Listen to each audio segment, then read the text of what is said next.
The signal from the past, the Deep Space Monitoring Station Sentinel-7, had been scanning the void for 300 years. Its sensors swept the darkness between stars, watching for threats that might approach humanity's expanding colonies. Lieutenant, Commander Sarah Chen was reviewing the daily reports when her console erupted with alarms. "What in the hell?" she muttered, her fingers dancing across the holographic interface. The readings made no sense. A massive object was approaching the solar system at impossible speeds, then suddenly dropping out of faster-than-light travel just beyond Pluto's orbit. "Chen, to control," she spoke into her cum. "We have an unidentified vessel, massive signature. Just dropped out of FTL. It's not matching any known alien configuration." The voice of Admiral James Harrison crackled through the speaker. "Any response to our hails?" "Negative, sir." "But Admiral, you're not going to believe this. The ship's transponder is broadcasting an ancient Earth Defense Force signature. The vessel identifies itself as the EDF Prometheus." A long silence followed. Sarah could almost hear the Admiral's mind racing. The Prometheus had been humanity's first deep space exploration vessel, launched 847 years ago. It had vanished without a trace during its maiden voyage to the Andromeda Galaxy. "That's impossible," Harrison finally said. "The Prometheus was lost. Centuries ago, there were no survivors." "Sir, I'm looking at the data feed right now. The ship is definitely broadcasting Prometheus identification codes. And sir, it's requesting permission to dock at Earth Station 1. The impossible reunion within hours. The faster ships in the Earth Defense Fleet were racing toward the mysterious vessel." Commander Sarah Chen found herself aboard the heavy cruiser Wellington, leading a team of scientists and security personnel. As they approached the Prometheus, everyone aboard the Wellington fell silent. The ship looked exactly as it had in the historical records, but something was different. Its hull gleamed with an impossible metallic sheen that seemed to shift and flow like liquid mercury. Strange energy patterns danced across its surface, and the ship's traditional human lines were enhanced with graceful curves that seemed almost organic. "Mother of God," whispered Dr. Elena Vasquez, the mission's xenobiologist. "That's definitely the Prometheus, but it's been modified. Those energy patterns, that whole composition, it's like someone took our technology and merged it with something completely alien." As the Wellington docked with the ancient vessel, Sarah's team prepared for what might be their most important first contact in human history. The airlock cycled, and Sarah stepped through, her hand resting on her sidearm. Standing in the docking bay was a man who looked exactly like Captain Marcus Webb, the Prometheus's original commander. He appeared to be in his 40s, exactly as he had been when the ship disappeared, but his eyes held depths that spoke of centuries of experience. "Commander Chen," he said, his voice warm but carrying strange harmonics. "Welcome aboard the Prometheus. I wish we were meeting under better circumstances." Sarah studied his face, comparing it to the historical records in her memory. "Captain Webb, that's impossible. You've been missing for 8 centuries. Webb smiled.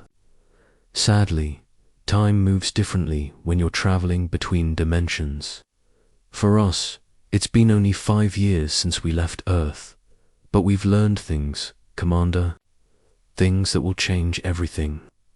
The tale of the Wanderers in the ship's briefing room. Webb's senior staff assembled around a conference table that seemed to be made of crystallized starlight. Dr. Elena Vasquez scanned each face with her instruments, her expression growing more bewildered by the moment. "They're definitely human," she whispered to Sarah. "But there's something else. Their DNA has been enhanced, evolved. They're still human, But they're also something more. Webb activated a holographic display that showed star charts unlike anything in Earth's databases. After we left Earth, our faster-than-light drive malfunctioned. We were thrown into a region of space that exists between dimensions. We drifted for weeks before they found us. Sarah asked.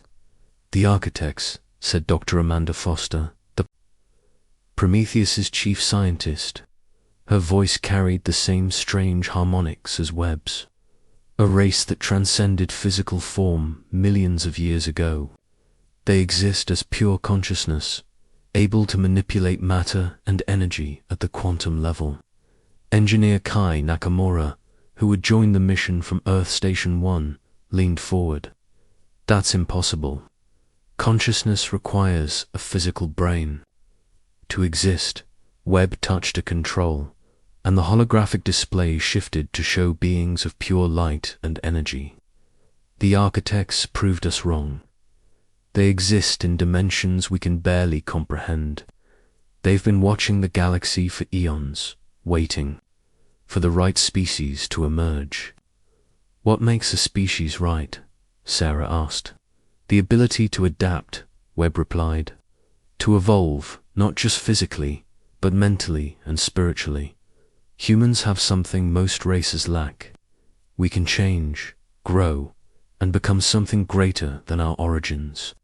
The display shifted again, showing the Prometheus crew working alongside the beings of light.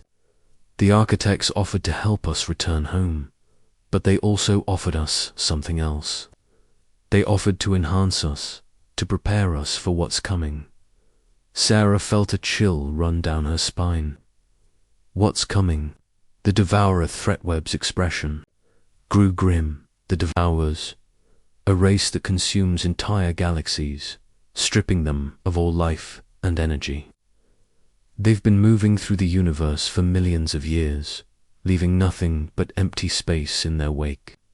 The holographic display showed a massive fleet of ships that seemed to absorb light itself. They moved like a swarm of insects, but each vessel was the size of a small moon. They're not just conquerors, Webb continued. They're a force of entropy, given form. They don't just kill civilizations, they erase them from existence. Dr. Vasquez studied the images with growing horror. How do you fight something like that? You don't fight them, said Commander Riley Stone, the Prometheus's tactical officer. You become something they can't consume. The architects enhanced us, gave us technology that exists partially outside normal space-time. We're still human, but we're also something the Devourers have never encountered before. Webb stood and moved to another control panel. The architects have been searching the galaxy for races that could be enhanced, that could become guardians against the Devourers. Most species are too rigid to set in their ways, but humans, we're different. We adapt, we evolve, we become whatever we need to become. And the Devourers are coming here? Sarah asked. They're already on their way, Webb confirmed. Our sensors picked up their advanced scouts 3 days ago. The main fleet will arrive within the month. The enhancement process, Admiral Harrison's voice crackled through the comm system. Captain Webb, Commander Chen, report to the bridge immediately. We have a situation. As they rushed through the ship's corridors, Sarah marveled at the technology around her.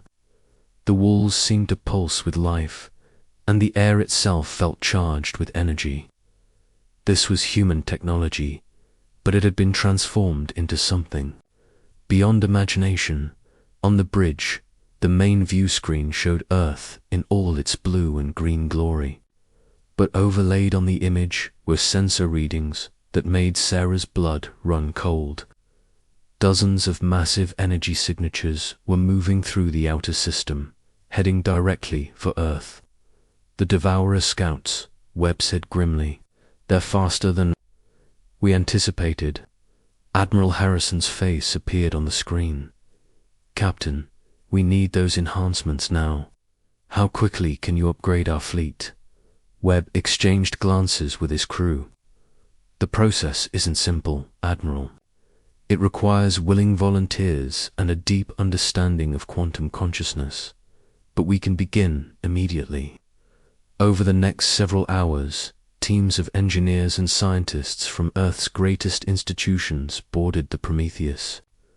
They worked alongside Webb's enhanced crew, learning to merge human ingenuity with architect technology. Engineer Nakamura was among the first to volunteer for the enhancement process. Sarah watched as he lay in a crystalline chamber that seemed to be made of solidified starlight. Energy patterns danced around his body, and his eyes began to glow with the same strange light she'd seen in Webb's crew. "How do you feel?" Sarah asked, as he emerged from the chamber. Nakamura looked at his hands, which now sparkled with quantum energy. "I feel like I can see the universe for the first time, like I understand how energy and matter dance together."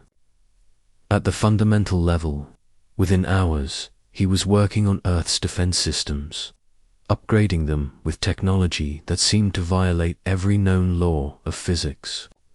Weapons that could fire across dimensions, shields that existed in multiple realities simultaneously, and engines that could move ships through space by manipulating the fabric of reality itself.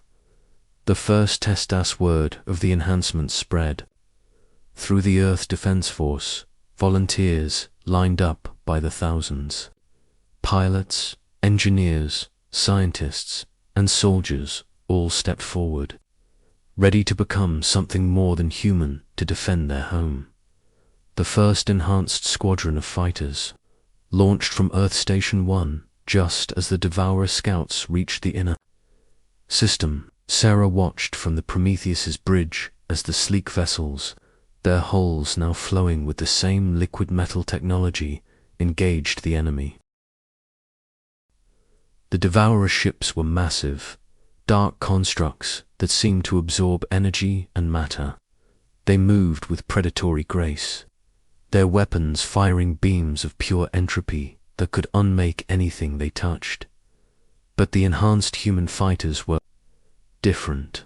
They moved through space like living things, their enhanced pilots thinking and reacting faster than any baseline human could.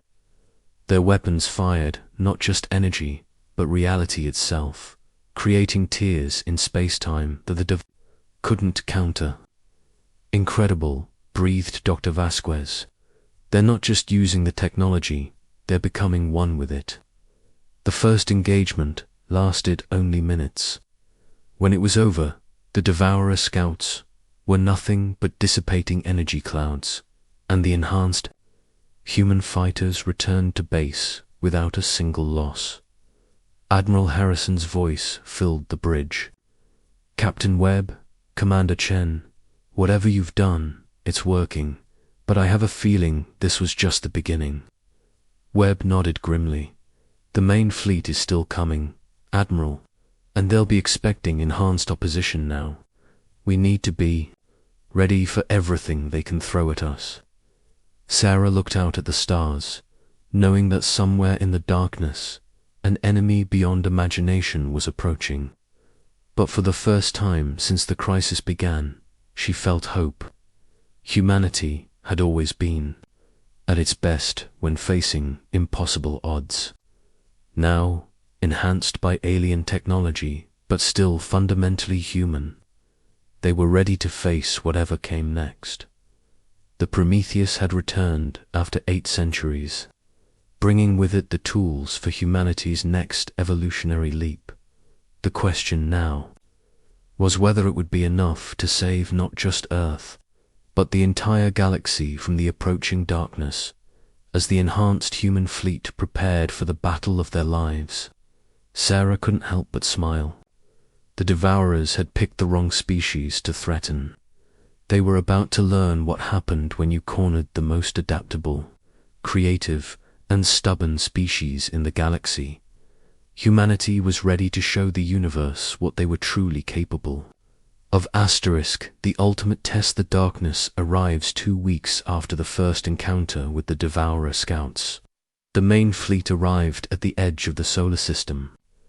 Sarah Chen stood on the bridge of the newly enhanced Earth battleship Defiance, watching the sensor readings with a mixture of awe and terror. The enemy fleet was beyond massive. Thousands of ships, each one the size of a small moon, moved through space like a living shadow. They didn't reflect light or energy, instead seeming to absorb everything around them. Space itself appeared to bend and warp in their presence. "How many?" asked Admiral Harrison, his own eyes now glowing with the same enhancement that had transformed over 1 million humans in the past 2 weeks. 15,000 capital ships, reported Captain Lisa Torres, the commander of the enhanced fighter. Squadrons, each one capable of destroying a planet, plus countless smaller vessels. Dr. Elena Bascas, now enhanced and serving as the fleet's zip, studied the readings with her transformed senses. "They're not just ships, Admiral. They're living entities. The Devourers have merged with their technology so completely that there's no distinction between the organic and the mechanical." Captain Webb, standing beside the massive quantum tactical display, nodded grimly. "That's what makes them so dangerous. They don't just use their technology, they are their technology. Every ship thinks and adapts independently, but they're all connected to a central consciousness." The enemy fleet had stopped just beyond Neptune's orbit, their massive forms casting shadows across the ice giant's surface. For 3 days, they simply waited, as if studying their prey, the hybrid innovation in the depths of Earth Station 1. Dr. Ahmed Hassan worked frantically with teams of enhanced scientists and engineers.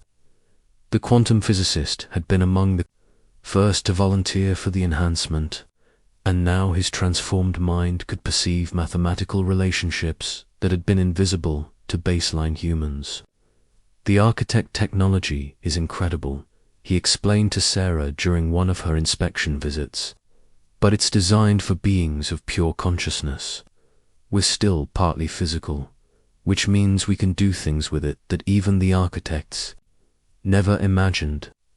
He gestured to a prototype weapon that seemed to exist in multiple dimensions simultaneously. "This is a reality disruptor. It doesn't just destroy matter, it removes the target from existence entirely. But here's the beautiful part. It's powered by human creativity itself." Sarah studied the weapon, her enhanced senses allowing her to perceive its quantum structure. "How does that work?" "The architect technology responds to consciousness," Hassan explained. "But human consciousness is unique. We don't just think, we imagine, we create, we dream. Every time a human uses this technology, they're not just operating it, they're improving it through the act of imagination." Engineer Nakamura, now glowing with quantum energy, joined the conversation. "It's like jazz music," he said with a grin. "The technology gives us the instruments, but we're improvising the melody, and every improvisation makes the whole system better." Throughout the solar system, enhanced humans were pushing the boundaries of what was possible. Fighter pilots were learning to fly their craft not just through space, but through dimensions. Engineers were building weapons that existed in multiple realities. Scientists were discovering new laws of physics simply by imagining them into existence. The impossible strategy in the war room aboard the Prometheus. The greatest military minds of humanity gathered around Captain Webb's quantum tactical display. The enemy fleet remained motionless beyond Neptune, but long-range sensors showed them preparing for attack. General Patricia Stone, enhanced and now serving as the fleet's chief strategist, studied the enemy formations with her transformed senses. "Conventional tactics won't work against them," she said. They've conquered thousands of civilizations. They've seen every possible military strategy. Then we don't use conventional tactics, said Admiral Harrison. We use human tactics. Captain Torres leaned forward. What do you mean? Every other species they've faced has been logical, predictable, Harrison explained. They follow rules, stick to established patterns. But humans, we're the species that charges machine gun nests, that turns defeats into victories, that refuses to accept the impossible. Webb activated the display, showing the solar system in 3 dimensions. The Devourers expect us to defend Earth directly. They expect us to form battle lines and meet them in conventional space combats. So we don't do that, Sarah said, understanding dawning in her enhanced mind. We do something they've never seen before. Exactly, Harrison smiled. We're going to use their own strategy against them. But we're going to do it in the most human way possible. The creative assault, when the Devourer fleet finally began their advance, they moved with the confidence of conquerors who had never known defeat. Their massive ships spread out in a formation that had crushed 1,000 civilizations, their weapons charging with entropy itself. They expected to face a desperate defense around Earth, enhanced humans throwing everything they had at the advancing darkness.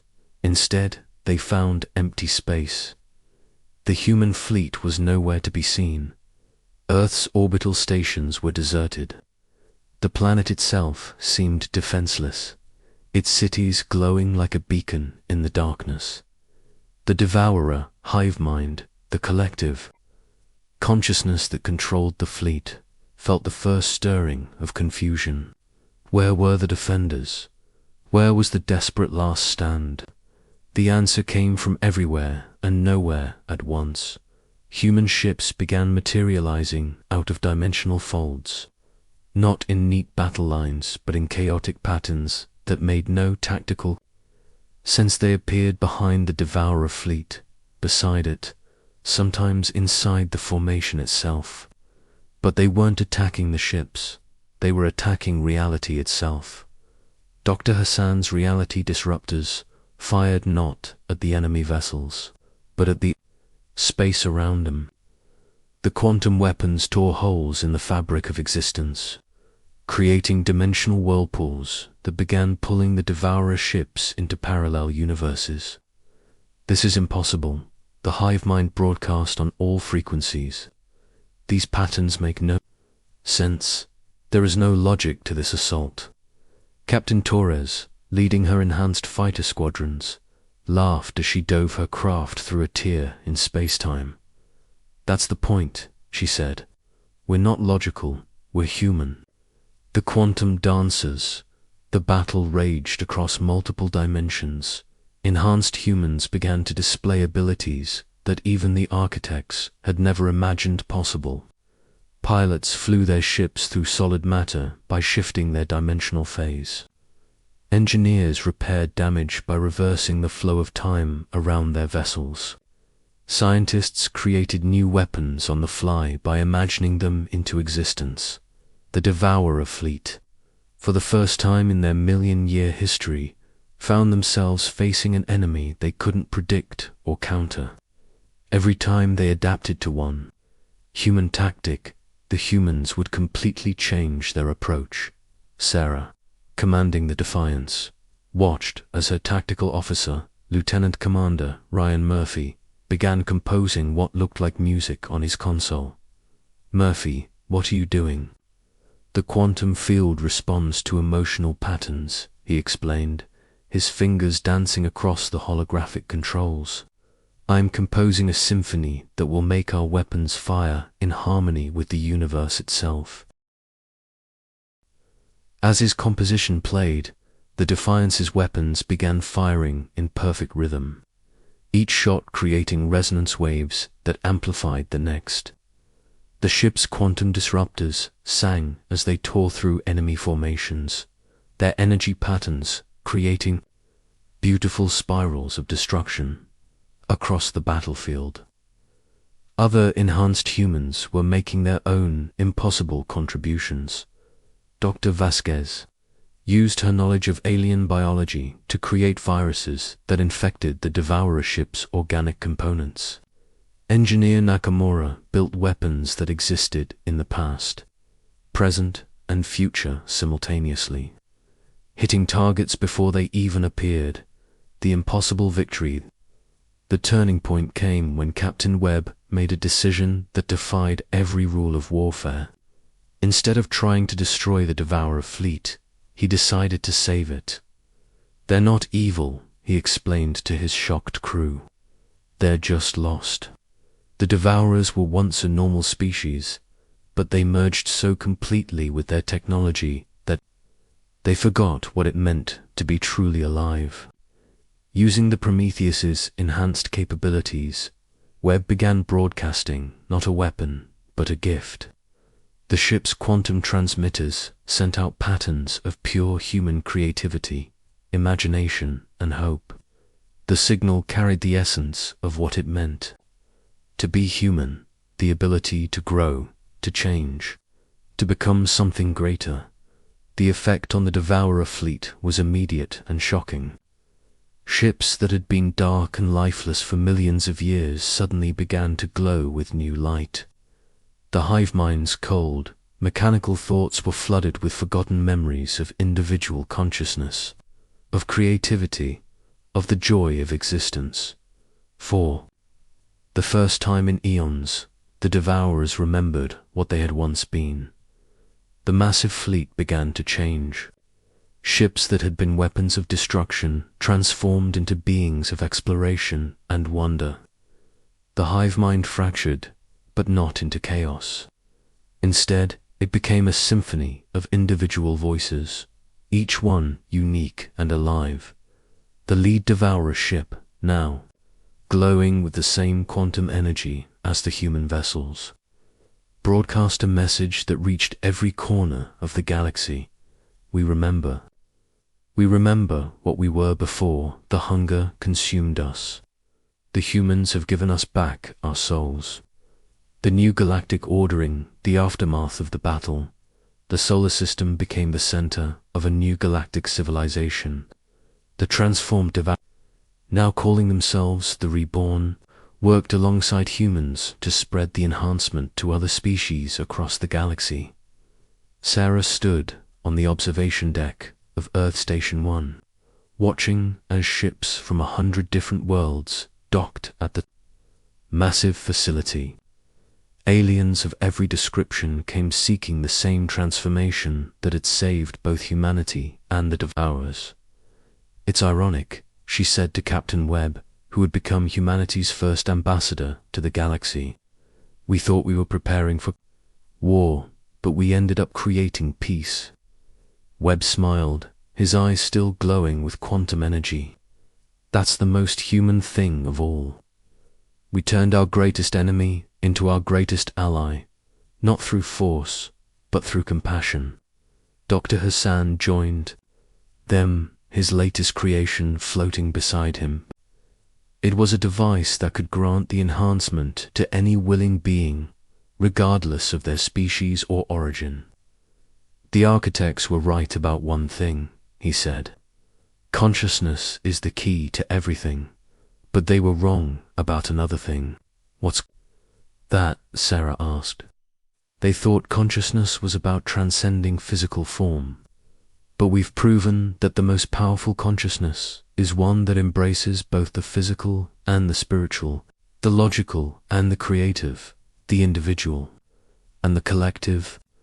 As Sarah watched the ships from across the galaxy, she realized that humanity had done something unprecedented. They had taken technology meant for beings of pure consciousness and used it to become more human, not less. The enhancement didn't make them less physical or less emotional. Instead, it amplified everything that made them human: their creativity, their compassion, their stubborn refusal to accept defeat. The eternal journey, the Prometheus, now serving as humanity's flagship, prepared for its next mission. The galaxy was vast, and there were countless species that could benefit from the enhancement. But more importantly, there were countless new forms of consciousness waiting to be discovered and celebrated. Sarah had been chosen to command the new exploration fleet, a position that would have been impossible for a baseline human. But enhanced humans didn't just explore space, they explored possibility itself.